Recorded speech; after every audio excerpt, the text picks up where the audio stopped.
Praise Yah.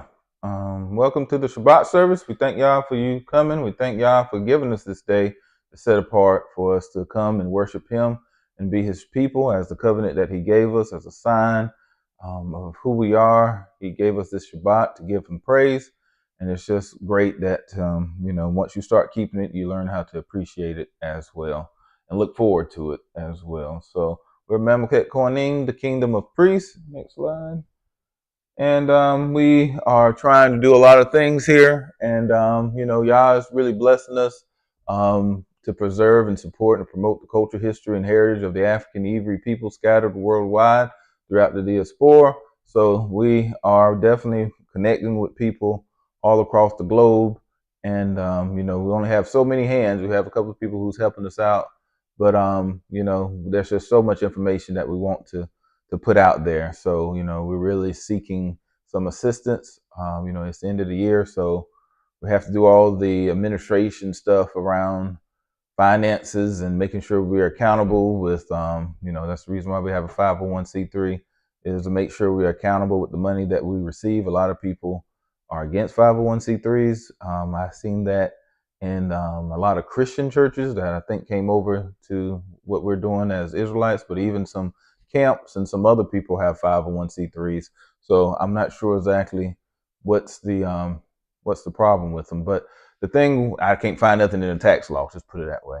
But the thing about it is that, they're stopping even for-profit businesses if you go against certain beliefs, people trying to make a cake or take photography and they didn't agree with people's sexuality.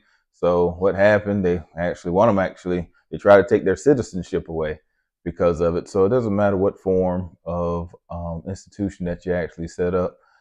We decided to set this one up to help our people and to also be accountable. So that's the reason why we went 501c3, so people can actually help and assist. And that's the reason why that structure is set up. I've never had to report anything to the government. So just to let you know. I think the only thing with 501c3, you're not supposed to get sides with political races, which to me, both sides are corrupt and messed up. So, to me, it's just, that's a whole different story on that side. So, our objective is to raise awareness and support to assist those who descend from the ancient African Ivri group scattered throughout the globe with their desire to learn more about their history. The organization's efforts will be to connect with others of this heritage scattered through the world through education, research, networking, media, and charitable efforts. So if you know something about 501c3s, you can find some kind of clause, not just what people put in memes and stuff. Please feel free to, reach out to us, let us know. We're just using this as an organization, as our efforts to try to collect resources to help our people. So, but if you know of something, that's accountability for our community to share the information to help us to avoid any kind of pitfalls there. All right. But Mamleket Kohanim is the kingdom of priests, and that's what we've been talking about, the covenant. So we can see there in Exodus 19, starting at 5, we read this before. Now, therefore, if ye will obey my voice, that's the thing, obeying his voice, indeed, and keep my covenant. So we're talking about covenants now. Then ye shall be a peculiar treasure unto me above all people, for all the earth is mine, and you be unto me a kingdom of priests, a Mamleket Kohanim, and a holy nation. These are the words which thou shalt speak unto the children of Israel. Hallelujah. So that's who we're supposed to be. All right, next. All right, this is the website. Like I said, we're still working on so many things. We're trying to get the website up as well, or at least change. It's just, takes time. We're getting the resources to make the change, but we got to take time to actually get all the stuff together on top of doing videos and Shabbat service and feast days. So, we need more hands to help.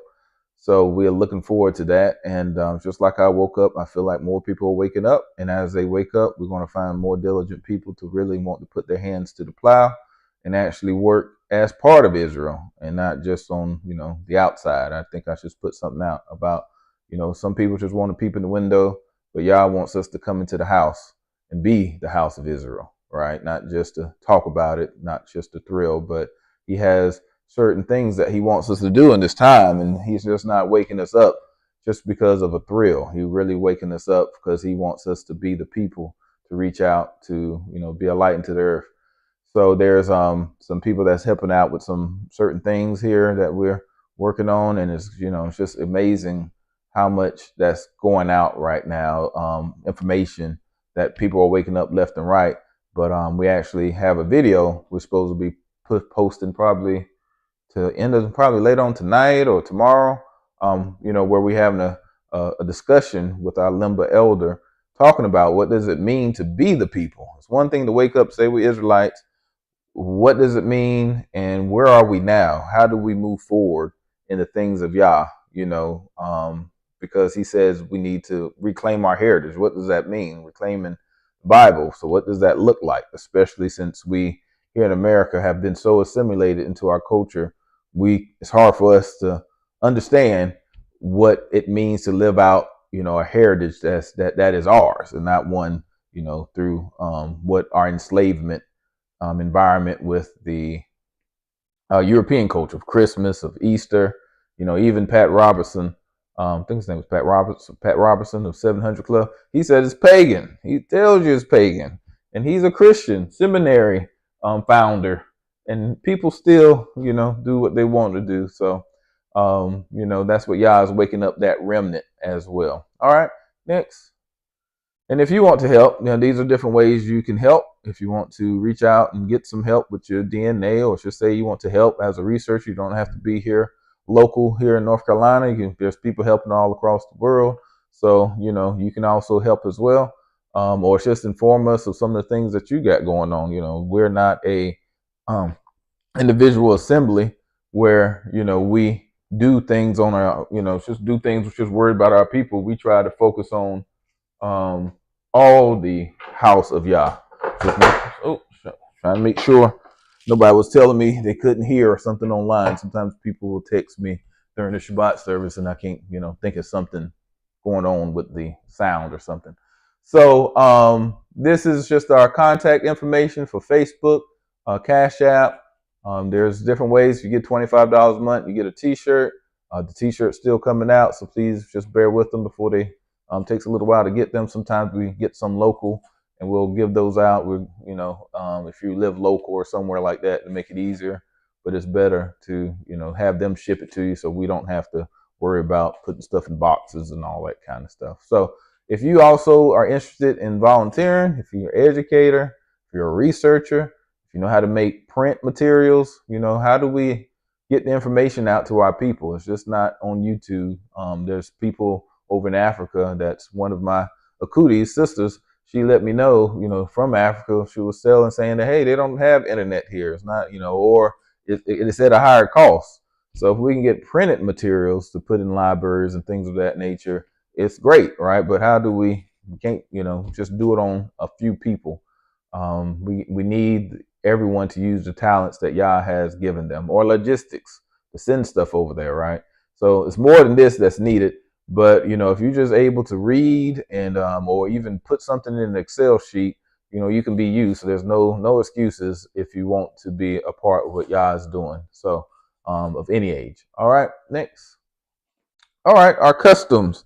So, all right, so next, blowing of the shofar. So let me blow the shofar. And, actually, I got something about the shofar. Well, let's go ahead and blow it first. All right, let me blow the shofar.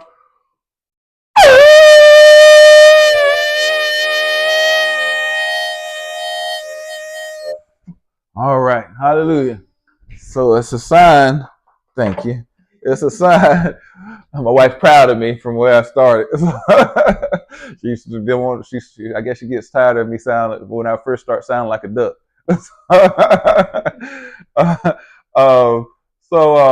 There's things. This is a sign. It's important to understand that Yah has signs, and based upon our customs, to get our attention, to show us what's going on the earth. And as we saw in the past, even during the covenant, he came down the mountain. It sounded like, trumpets blowing from the sky, and the people were scared. They saw lightning and it sounded like thunder, and had fire on top of the mountain. There was a lot going on. They said, Moses, you go handle that. You just tell us what he wants to say to us. So, he wants us to fear and reverence him. He wants to get our attention because he knows we're living in a very corrupt and wicked world. So he wants to get our attention. So, he does things like that as a sign to prepare us for what's to come. All right. So next. Yeah. So this is the thing that I wanted to show you all. This is from Inside Edition. This is like 8 years. 8 years ago. And a lot of people don't know about all the sounds and stuff that was going on that sound like trumpets coming from the sky. So I wanted to find a newsworthy, legitimate source. And, they're not going to be, it's just to give them some little criticism here. They're not going to be like, this is the Bible or anything like that, but they're going to say it's weird, it's strange. So, it's just a 2-minute short video that we show. And they have other ones as well. So, all right.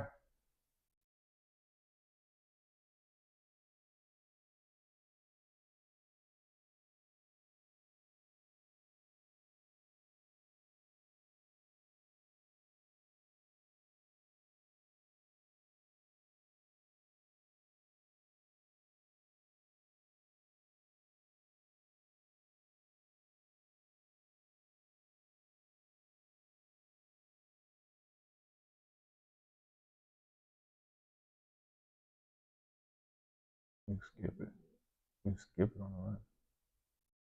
A day, 6 days a week, so a busy schedule is no excuse. And there's no need to buy and sell individual stocks or even follow what public companies are doing in the news. I first learned how to do this many years ago from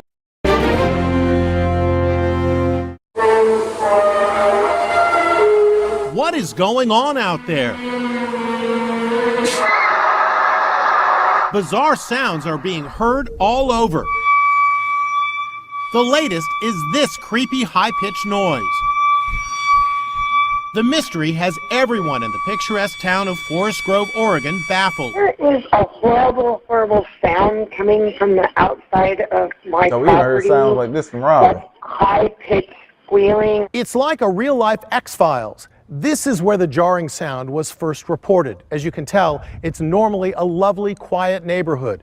But for the past 2 weeks, residents have been on edge because they don't know what the ear-splitting sound is or where it's coming from. Police Captain Mike Herb has received email theories from all over the world. Suggesting this sound to be everything from the movement of tectonic plates to peacocks to the sound of an alien mothership. Possible explanations are flying everywhere, some of them for laughs. Apparently they just discovered the source of this piercing noise. Check this out. Well, as you know, people call you a lot of names.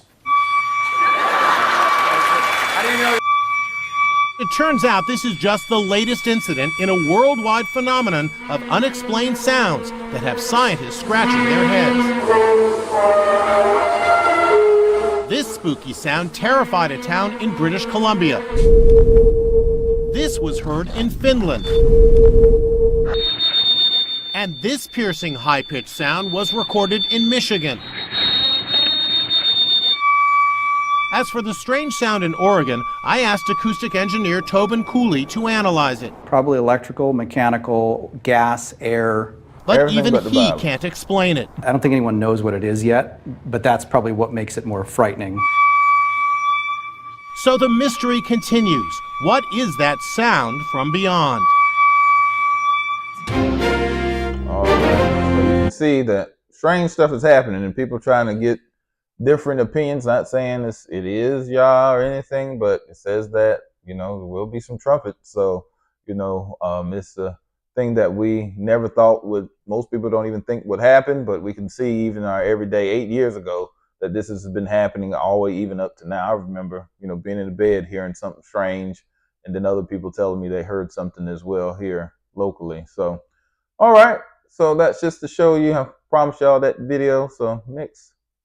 All right. So these are some of the Hebrew words we are using. Please forgive my granddaughter. She even got scared. She heard the sound. So she even knows something strange about what's going on with that. So we as adults act like we don't understand and can't see stuff that's going on. But Yahuwah is very important to, I don't think we got Elohim, but we might.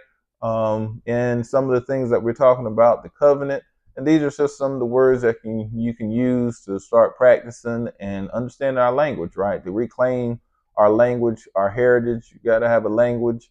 And it's important to understand the difference between the different variations of Hebrew. A lot of people don't know there's different types of Hebrew, not just the modern and the ancient and the, some people say Paleo Hebrew versus the Mosaic, but there's even more than that. So we got to really understand that, the reason why we might say stuff differently is because it matters what Hebrew you're using, but there's no reason to divide ourselves between one another. So, all right, next. All right, so prayer in the scripture. So I'll come with the scripture and we'll read Deuteronomy 28. And we'll talk a little bit about that today because we'll be talking about the second covenant. And we already recently talked about the first covenant. So this is the second covenant, but we got to get to the second covenant and understand how it came about and where they were. So we'll go through some of these things as well. All right, Deuteronomy 28 is it's a long chapter, so I'm just going to read the blessings, all right?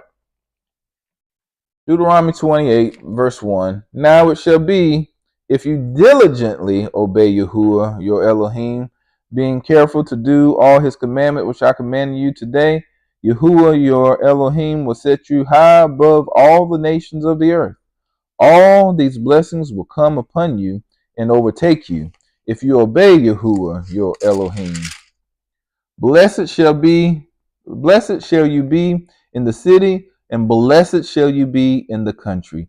Blessed shall be the offspring of your body, and the produce of your ground, and the offspring of your beasts, and the increase of your herd, and the young of your flock.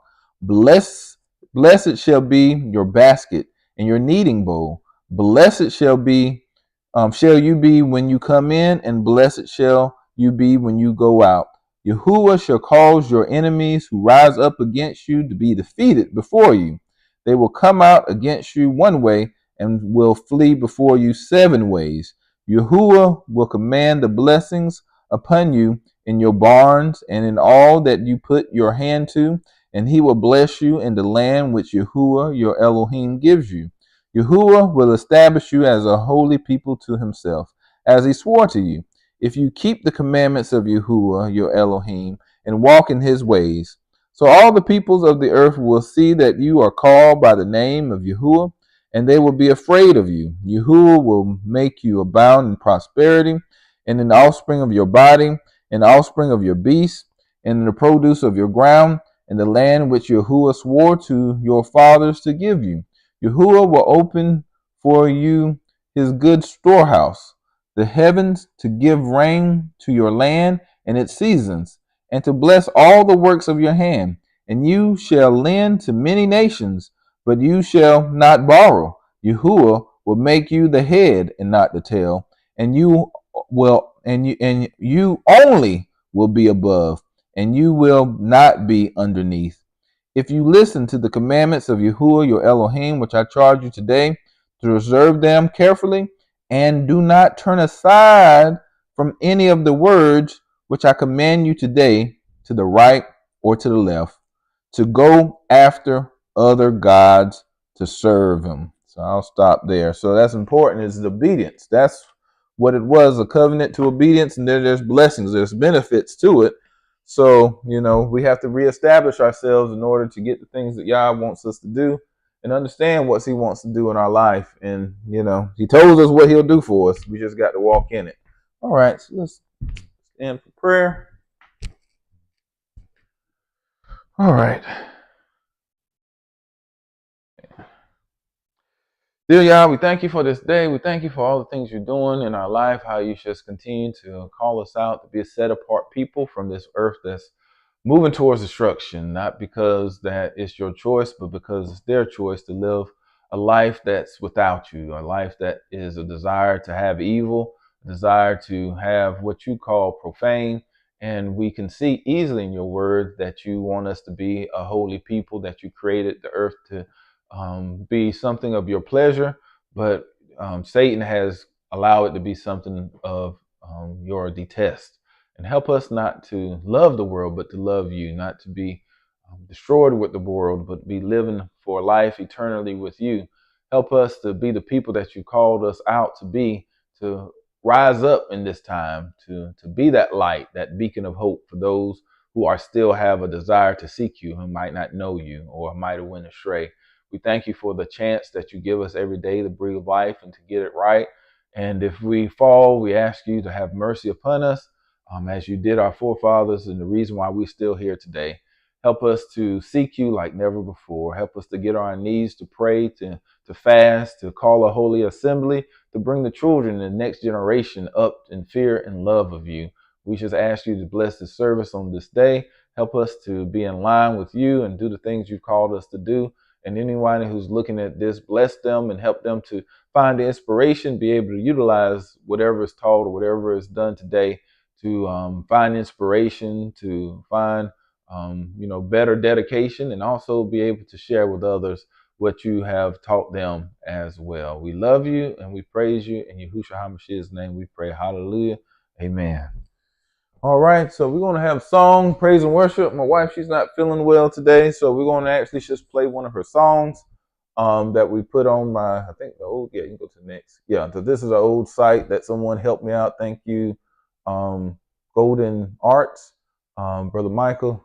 He helped me set me up with a site when I first got some of the information. So you need to create a site, and he created a site for me. It's always been helpful. So, I need to put a logo or something up there so people will know when we got Israelites out there that's trying to help one another, that we need to make sure that we try to utilize their services, right? And it's not that fact that we all look for a handout. I wasn't even looking for one, but he saw a touch to help me out, and I appreciate it. So now I use him as one of our vendors as well. So, we don't need to go looking for a cheap service just because people are the same. We need to think about our part in helping them, to help them move forward so they can help even more people, right? And then that money stays in our economy as well. All right. So this song is called For You, My Child. It was done by my wife, and my son made the music, and we will, I didn't put the link down there, did I? And we will play it. So you're going to have to search for it.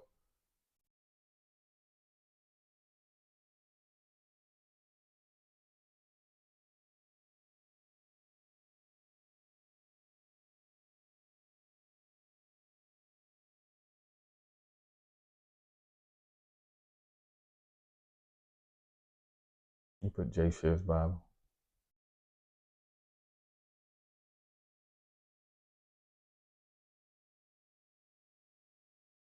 Might need to click on.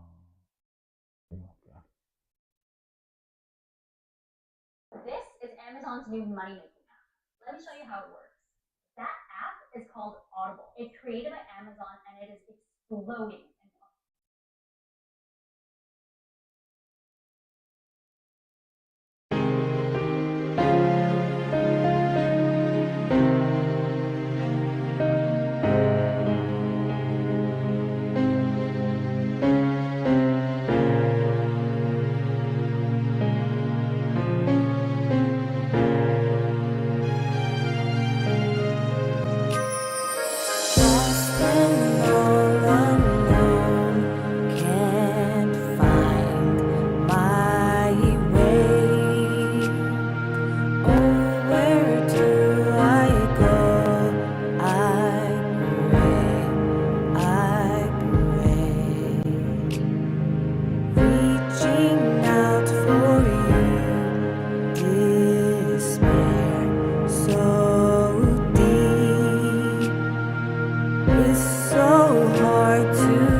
When I read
Now till forever, I'll leave you never call my name.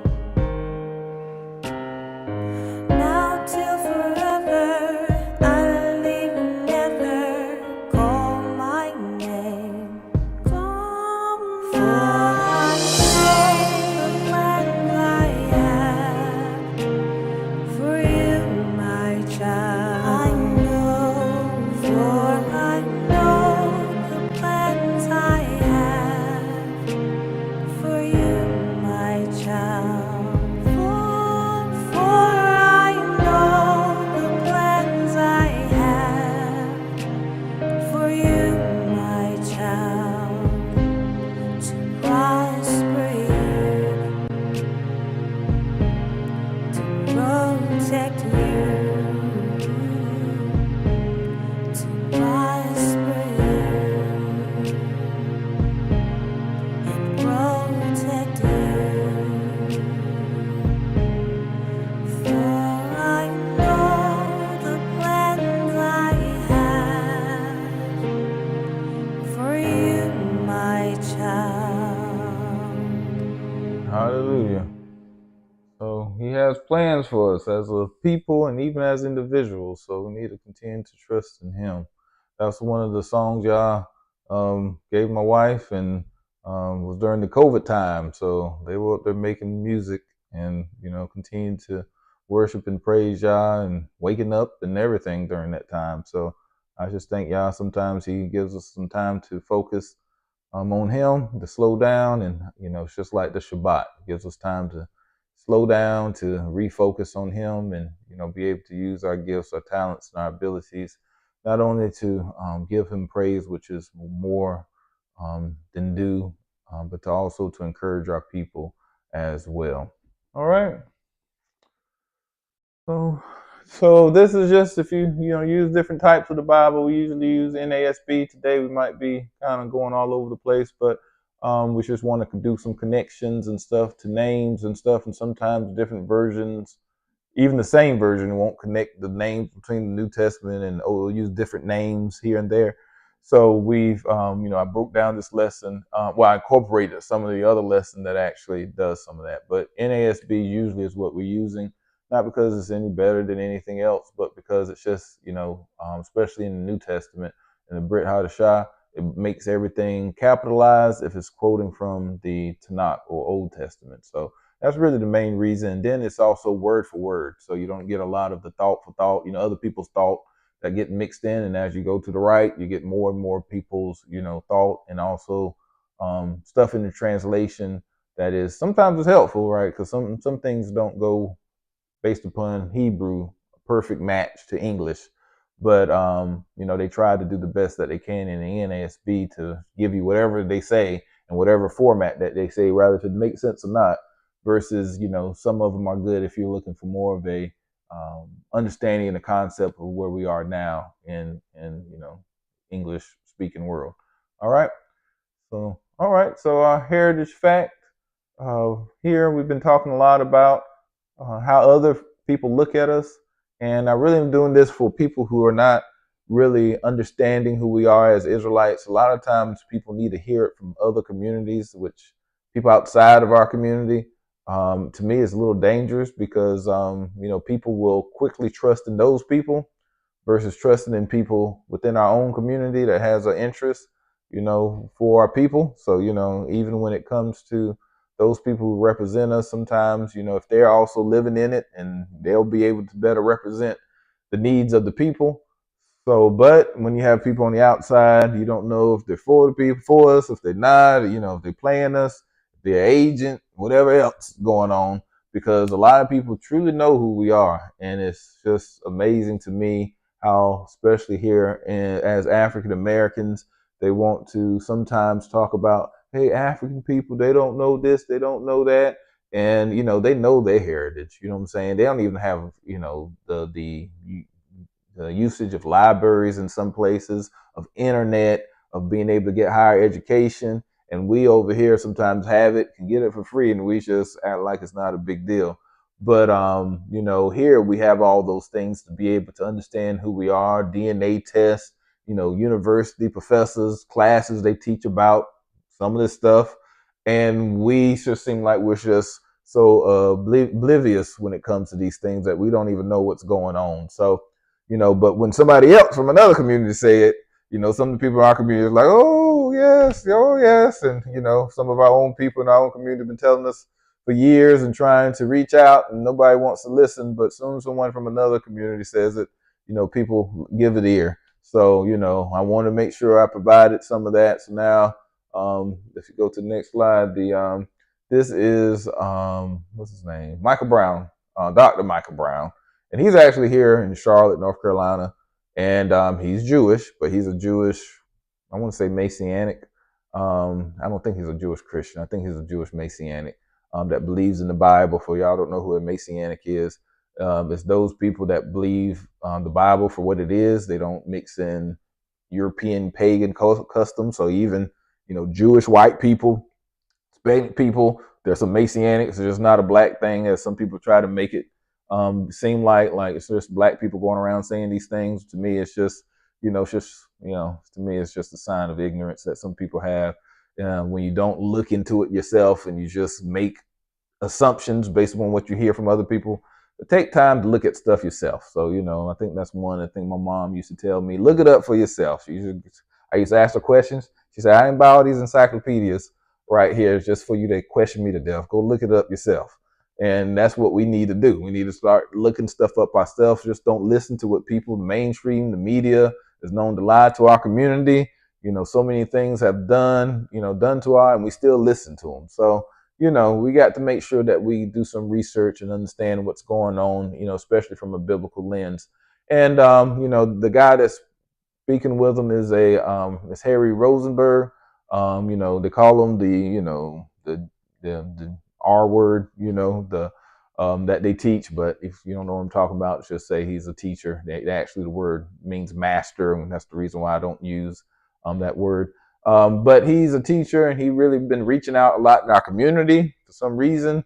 And he, his belief in Judaism is a little different from other people. I keep on saying, hopefully we'll get him on the show. We had planned to, but that's when the war had broke out, so we never had a chance to interview him. But maybe here in the future.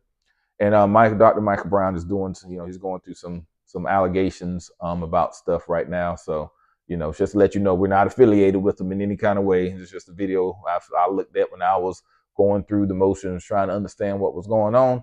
And you'll hear them talk about African Americans. So they're basically talking about the different lost tribes of people that's been sent throughout the world. And you'll hear them talk about Africans and African Americans. So this is a shorter clip that we'll show as part of this, just so you can hear it from somebody else. And last week we were kind of long, so I wanted to keep it short this week. So, all right.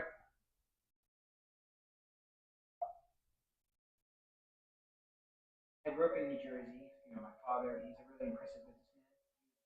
Very atheist, very secular. I didn't realize there has to be more life than that. I didn't realize it, but I was never really being taught about Israel and the importance of Israel. I would read it in the Old Testament, but I wasn't really being taught through that lens. My father's side of the family is actually Jewish, so I was not. All right, let's move out and let's move into Africa. What do you have there?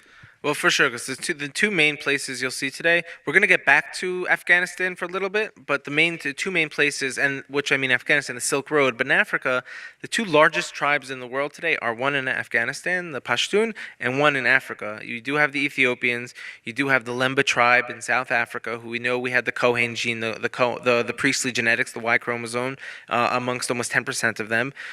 We have different tribes all over, but the largest is the Igbo tribe of Nigeria, numbering 40 million people, who self-identify as being from the children of Israel. They're doing 8-day circumcision out there. They have a lot of customs, from Jewish weddings to Jewish mourning that you'll only find amongst Mosaic law, and they are going through their own political struggles right now. There was a genocide on them in the 1960s. Millions of them were killed. Israel actually broke the blockade. But why the Igbo are most fascinating is because they're actually returning now to Judaism. There's, I think, 48 synagogues now in Nigeria who are from the Igbo, and that number is growing rapidly. The leader of the Free Igbo movement, if you will Google, his name is Nnamdi Mahdi. He wears a talit, a prayer shawl, to his court appearances when he like goes in for treason trials. He's wearing his talit. But the Igbo made up a significant percentage of the transatlantic slave trade. So a lot of the blacks that were taken to America on the slave ships actually had Igbo blood in them, and we see now Igbo are self-identifying as from the tribes of Israel. So if you look in America today, you'll see a lot of celebrities actually from the African American community claiming Hebrew roots. Reference would be Amari Stoudemire, high-profile basketball player, rapper Kendrick Lamar, who's got I don't know, maybe 1 billion views on some of his stuff. These are people who are influential, and people look at them like maybe they're crazy. Like, how do they have any ties to the tribes of Israel? Then all of a sudden, we see the actual ships that brought him here coming from the exact place in Africa where it's an Israelite hotbed. So this is going to be also an interesting piece of the puzzle.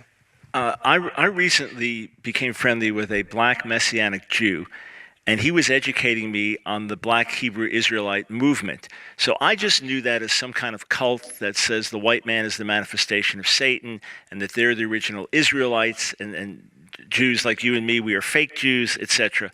And this but I didn't have a lot of information or history because I'm so much outside of that community. So this fellow's historian, he's well educated in these areas, and he's going through the whole history where they came from in Africa and identifying as black Jews or black Israelites. And then he said that these then began to expand it to say all blacks are the real Israelites and the whites are not. So, but it started with folks that genuinely had this heritage, and he'll tell me, oh yeah, this is how we pronounce this in our community. We have this tradition.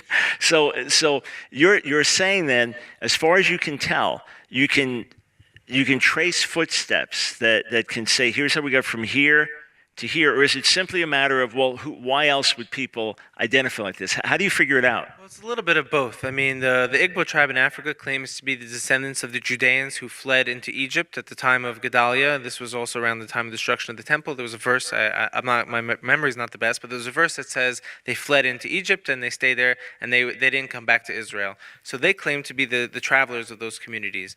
Now, one of the mysteries of the tribes we're going to get into when we speak about the Silk Road right now is, are these the descendants of 100,000 Israelites, or are they the descendant of one Israelite? And the answer is almost irrelevant because there's no way to really understand or fully know that at this point in time. But let's go back to the Silk Road for a second to discuss this identity thing. And we'll go back to the African Americans because and their hate for the white people, which I had a debate with someone who hated white people. He told me my grandparents enslaved his grandparents, and I owe him money. I told him my grandparents were farmers in Europe, so we had to get on the same page.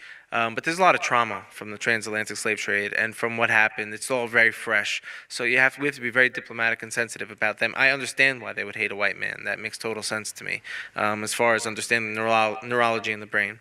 Let's say you're back at the Silk Road right now.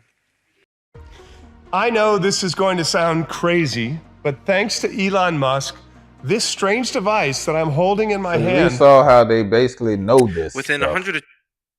So I think this was like 6 years ago. So why don't most of our community know this, right? They're interviewing and talking about this here in North Carolina. At least the man's from North Carolina, and we don't know this, right? So now we're at a disadvantage of what's going on because we don't even know our own history. Most of us don't even know what an Igbo is, and we have a town here called Taylortown that was started by an Igbo slave, and most people don't even have a clue even about the town that grew up in North Carolina. So we really need to seek out our history and figure out so we will be at the advantage. And when somebody's telling you something, they can tell you anything and get you in some kind of mess, tell you to, that's the big thing that you hear about conversion and people trying to convert to Judaism. It's like Judaism of what is now is not the same things of what was happening back in ancient times.